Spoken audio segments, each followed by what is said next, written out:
we gather to explore the perplexing realm of avoidant attachment and the subtle triggers that cause these emotionally guarded individuals to retreat even further behind their well-fortified walls. How is it that people who seem so calm, so distant, who pride themselves on a veneer of self-sufficiency, can vanish at the faintest whiff of emotional closeness? Join me, if you will, on this deep and winding journey as we reveal the hidden truths behind avoidant attachment and the very triggers that push them back into isolation. Let us begin by painting a vivid picture of the avoidant. Imagine a regal figure who, at first glance, appears utterly composed, as though untroubled by life's swirling emotions. Yet scratch the surface, and you discover the hallmark signs of a silent alarm system ever on guard. Avoidants are not necessarily heartless nor lacking in warmth. Rather, they have grown adept at evading the emotional spotlight, carefully sidestepping any vulnerability that might expose them to hurt. In many ways, they are like the occupant of a grand estate with nary a window open. From the outside, the house looks well tended, perhaps even magnificent, but knock on the door too loudly, and you'll be met with soundless corridors. It's not that no one lives there. Rather, the occupant has learned to take shelter in its labyrinthine halls. The sight of a visitor at the gate is enough to spark an internal debate. Should I let them in? Are they safe? Or should I hide until they leave?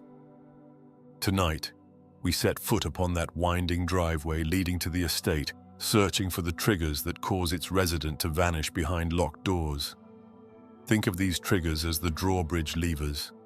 The avoidant sees or senses them, and clank up goes the drawbridge, ensuring no one can cross the moat. Before diving into these triggers, we must acknowledge how avoidance typically begins. Often, its roots lie in childhood, a time when a child's overtures for comfort or affirmation were met with indifference, judgment, or a barrage of demands they could not satisfy.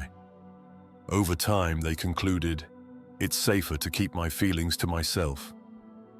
That child, now an adult, reflexively guards against emotional closeness, unsure whether it is truly secure or beneficial. Though some might dismiss this as mere unwillingness to commit, in reality it is a deeply ingrained protective stance. The adult avoidant has become a master at staying calm by sidestepping anything that feels too personal or intense. Meanwhile, attempts by others to connect on a profound level can raise alarm bells, and that is where triggers come into play. Tiny signals that the fortress might be under siege from an incoming wave of expectation, emotion, or neediness. Consider a scenario. Your friend or romantic partner has thus far seemed perfectly comfortable discussing surface-level topics. Then, one fateful evening, you share an intimate fear or press them to reveal some hidden part of their history. Suddenly they recoil. Why? Because they feel a demand for vulnerability that is abrupt and jarring. The avoidant's inner monologue. Oh no, they want me to lay my heart bare. If I share too much, I'll lose control of how they see me. Who's to say they won't use this against me one day? Such thoughts swirl in the avoidant's mind, causing them to stall or vanish temporarily, perhaps by changing the subject, sending curt texts, or ignoring calls. The sudden nature of this request, especially if they did not sense it coming, can set off an internal panic. They respond by returning to the tried and true method of emotional evasion. Why this trigger pushes them back? Avoidants rely on a sense of control over their personal revelations. If you ambush them with pointed questions or heartfelt confessions, they feel cornered, perceiving it as emotional captivity. Without warning, their guard skyrockets. In the classical waltz of relationships, each partner steps forward and backward in a kind of graceful dance. The avoidant, however, wants to keep the dance floor spacious. They need to see room for themselves, for their independence.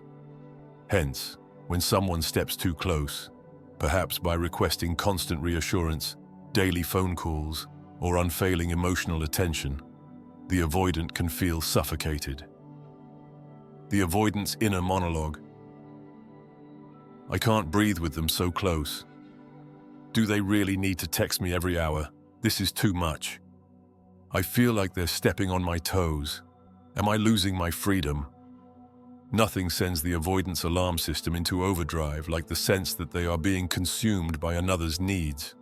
To them, clinginess signals a potential threat to their emotional equilibrium, so they reflexively retreat, pulling away from even the slightest suggestion of becoming an emotional caretaker.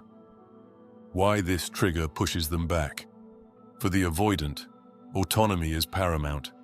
Any relationship dynamic that threatens to absorb their sense of self or demands they provide an endless fountain of emotional energy is a sign of danger.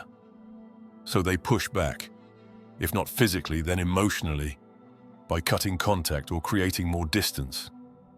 Allow me, if you will, to weave an anecdote. Imagine a grand opera house. Within it, an accomplished singer, let's call him Arthur, captivates audiences with his mesmerizing baritone. Arthur is, in many ways, the embodiment of an avoidant. Polite, charming in group settings, he rarely divulges personal details. His presence is always overshadowed by a faint sense that he might vanish at any moment. One evening, a well-meaning admirer, Celia, lingers after the performance, hoping to engage Arthur in a heart-to-heart. Celia, brimming with admiration, declares, "I've never heard such a soulful voice. Where does your inspiration come from? Were you heartbroken once?" She looks at him expectantly, eyes shining with curiosity. Arthur's immediate reaction is to freeze. He compliments Celia on her observation, then swiftly concocts an excuse about being late for a post-show engagement. He politely excuses himself, and to Celia's surprise, she receives no further acknowledgement or follow-up from him. Days pass. Messages remain unanswered. Here, Celia unknowingly triggered Arthur's flight response. Her earnest question, rooted in curiosity about his emotional life, felt like prying to him. That single moment of deeper inquiry, especially from someone he barely knew, alarmed him. Rather than risk stumbling into an emotionally vulnerable conversation, Arthur took flight. The moral? Sometimes even well-meaning, seemingly benign questions can detonate a protective shield in the heart of an avoidant. Their reflex to maintain distance overrides any charm or politeness they might typically show, lest they risk revealing too much.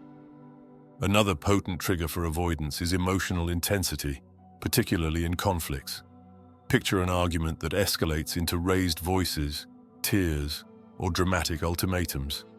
While some individuals might find a catharsis in lively debate, an avoidant perceives such intensity as a raging inferno of unpredictable emotional demands.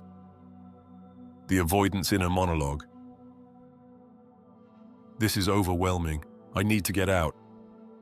I can't handle these outbursts. I feel trapped.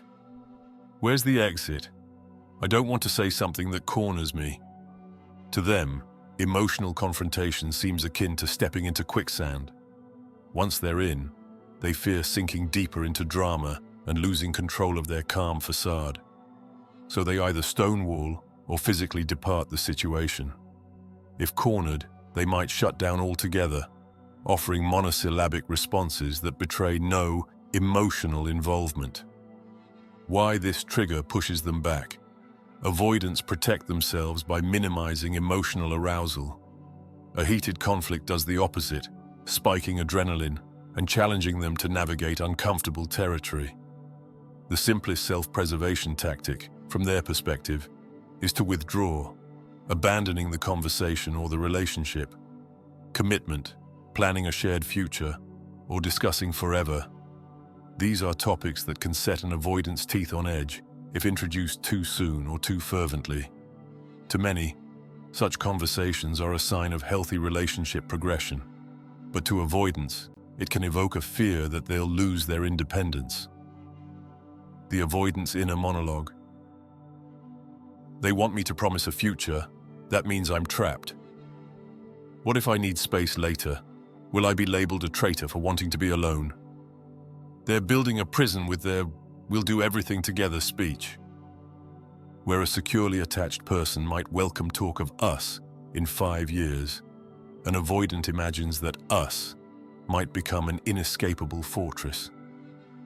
Suddenly, the idea of being needed day in and day out feels stifling, and they revert to their signature tactic, emotional retreat. Why this trigger pushes them back?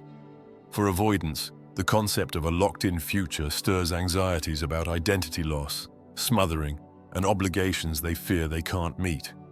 If they can't see a manageable path forward, they may preemptively detach to avoid disappointment or feeling trapped. You might be thinking, well, fine, just avoid talking about feelings, avoid being clingy, keep conflict minimal and never mention the future. Simple enough, correct? If only it were that easy. In reality, healthy relationships thrive on open communication, emotional honesty, and a willingness to face challenges together.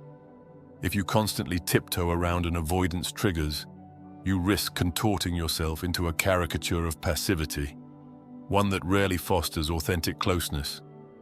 Thus, we encounter the paradox. Avoiding triggers can keep an avoidant from fleeing, but it can also hamper the intimacy required for a deep bond.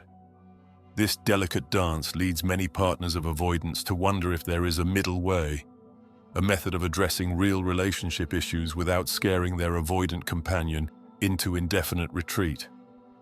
Despite these formidable triggers, there are ways to communicate that reduce the likelihood of an avoidance flight response.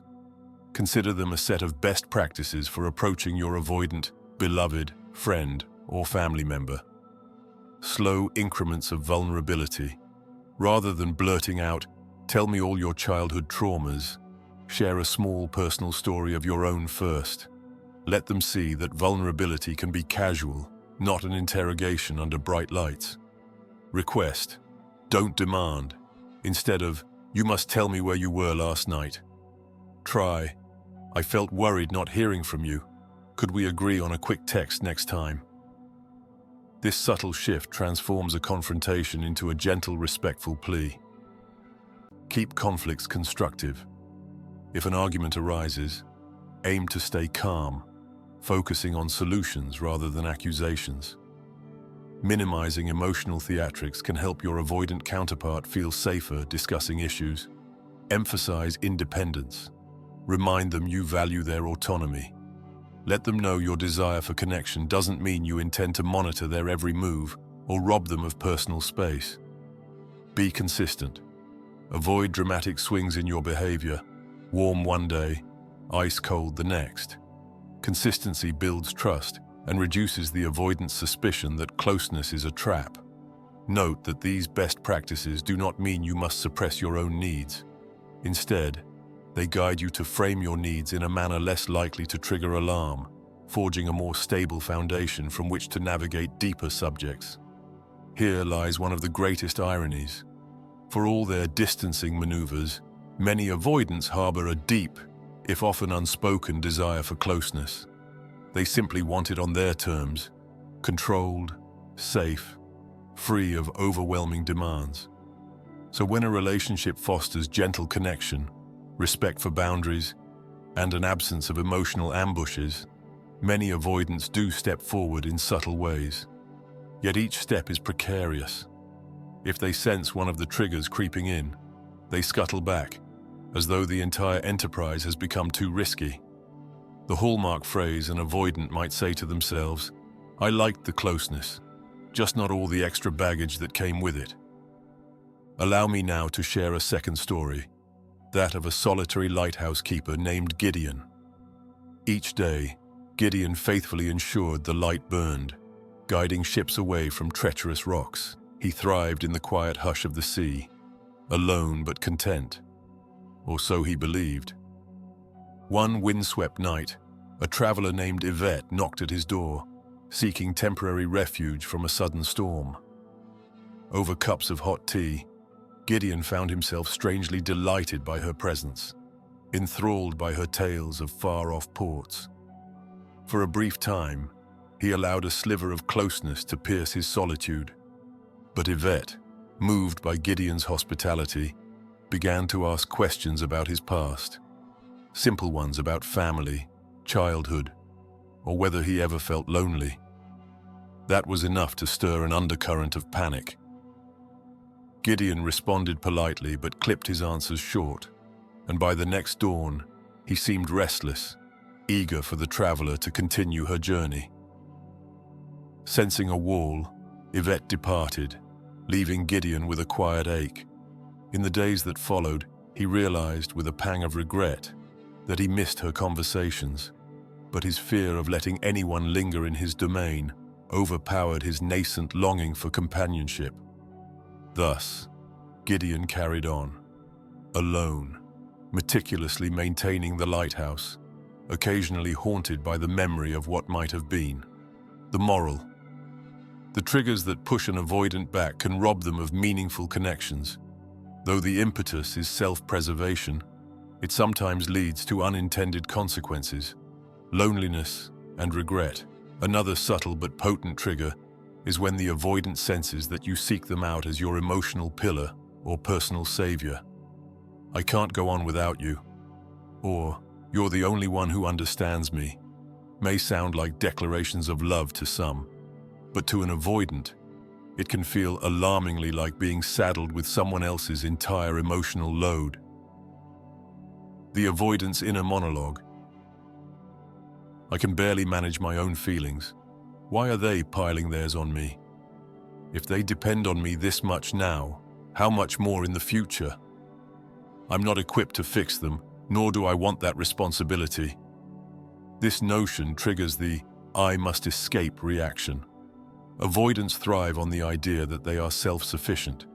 If you appear to rely solely on them for emotional stability, they interpret it as a sinking sand scenario. Once they step in, they'll be swallowed by the weight of your needs. Why this trigger pushes them back? Avoidants protect themselves by ensuring they aren't responsible for another person's emotional well-being.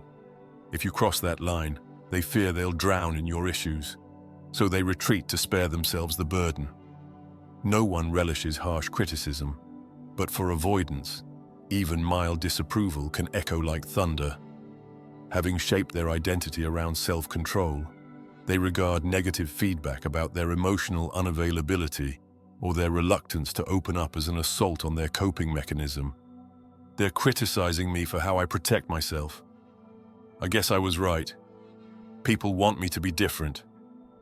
I won't stay around to be judged." The irony is that some measure of confrontation is inevitable in any relationship. However, the manner in which you approach them and how you phrase your concerns matters greatly. An empathic, measured approach might open a door. A blunt, punitive approach will slam it shut. Why this trigger pushes them back? Criticism reminds them of potential failure or condemnation, fanning the flames of insecurity. If the avoidant feels attacked or blamed for their natural defenses, they see no reason to remain in what they perceive as an unsafe environment. Some avoidants, upon realizing they repeatedly sabotage their own relationships, do seek help, be it therapy, self-reflection, or reading about attachment styles. If you're with someone who has that spark of insight, you can gently encourage their journey. But if they remain steadfast in believing they're perfectly fine and it's everyone else who demands too much, you face an uphill battle. To truly address triggers, an avoidant must, at some level, want to manage them differently. They must see a value in vulnerability that overrides their fear. If they do not, no amount of patient conversation or skillful communication from your side will suffice to keep them close. Here we confront an essential point. While understanding these triggers can help you avoid inadvertently pushing an avoidant away, it's not your responsibility to single-handedly fix their pattern. A healthy relationship is a two-way street. If you find yourself perpetually dancing around triggers, never able to voice your true feelings, always tiptoeing to prevent their retreat, you might well ask if the relationship is offering you the intimacy and reciprocity you deserve. At times, the best you can do is respectfully name your own needs. "I want to share more of my life with you." It would mean a lot to me if we could talk about these deeper aspects. I also respect if you need time to process, but I can't ignore this indefinitely. I need a partner who meets me halfway. If this statement sends them reeling into the horizon, you've at least discovered a harsh but valuable truth. The fortress is still locked, and the occupant is unwilling to open the gate. Let me offer one last metaphor, if you will. Envision an old antiques shop, brimming with treasures from bygone eras. One day, a curious customer enters, spotting countless items of value, yet the shopkeeper refuses to speak about the origins of any piece. "They're just old trinkets," he says curtly. Each time the customer inquires, wishing to know the stories behind these artifacts, the shopkeeper grows uneasy. He'd rather you appreciate from a distance, pay quietly and leave. No personal questions, no heartfelt tales. Eventually, the curious customer departs, convinced that behind each item lurks a story that might forever remain untold. The shopkeeper sighs in relief, yet feels a twinge of loneliness. The items remain unappreciated, the stories locked in his mind. He retreats to the back room, content to keep the shop open but uninviting. This is the tragedy of an avoidant triggered into protecting themselves. They shield priceless stories and meaningful parts of themselves out of fear that sharing them might lead to demands they cannot fulfill or judgments they cannot abide. So, dear viewer, we have laid bare the landscape of avoidant attachment and identified the triggers that send them scurrying back behind emotional walls. Sudden demands for vulnerability, clinginess or overdependence, conflict escalation and intensity, talk of long-term commitment or forever, emotional dependency/fixing behavior, criticism or judgment. Each of these, in its own way, challenges the avoidant's sense of security, tapping into old fears of entrapment, inadequacy or heartbreak. Their reflex is to escape or stonewall, preserving the self they've constructed. As we close, let us underscore a few key points. Empathy goes far. Understanding where an avoidant comes from can help you approach them with kindness. A dash of compassion can soothe their fears and reduce the chance of triggering a retreat, but so do boundaries. There is a risk in allowing an avoidance triggers to dictate all the rules of engagement. You matter too. A relationship that requires walking on eggshells is unlikely to be fulfilling. Gentle communication. Frame your requests and concerns in ways less likely to make them feel ambushed or trapped. Self-awareness. If the avoidant is open to introspection, they can learn to manage their triggers. If they resist, you may face a perpetual cycle of closeness followed by withdrawal, choice and respect. Ultimately, both parties must choose whether the relationship is worth the patience, adaptation, and emotional labor required to navigate these triggers. Yes, the fortress stands tall, and the occupant rarely lowers the drawbridge. But if you are prepared to move slowly, mindful of these triggers, you might discover that behind the stoic facade lies a person longing for acceptance, albeit a careful, measured acceptance that won't demand the impossible of them. In the end, dear viewer, if an avoidant sees that you respect their fear but also hold space for genuine connection, they may, gradually, offer glimpses of the depth they guard so fiercely. So you see, Avoidant Attachment Exposed is not a phrase of condemnation. It is an invitation to shed light upon the shadows that swirl around an avoidant's protective stance. By unveiling the triggers that push them back, we can break the repetitive cycle of chase and retreat that plagues so many relationships. Whether you are an avoidant yourself or someone drawn to their quiet allure, may these reflections guide you toward a more mindful, balanced, and ultimately kinder path of relating. Remember, understanding is the first step toward harmony. And if you find your avoidant companion stepping away after a triggered moment, do not condemn them at once. Instead, reflect on whether those triggers, vulnerability demands, clinginess, intense conflict, future talk, emotional dependency, or criticism, came into play. A measured approach, laced with acceptance and personal boundaries, might just plant the seeds of trust that persuade them to return, or perhaps to linger a bit longer in your shared emotional space. Indeed, dear viewer, that is the essence of our exploration. With gentleness, self-respect, and a dash of patience, you may navigate the labyrinth of the avoidant heart, knowing that each step you take, each conversation you hold, each door you knock upon, can either be a quiet trigger or a subtle invitation. May you choose your steps well, and in so doing, discover the hidden warmth that lies beneath even the thickest castle walls.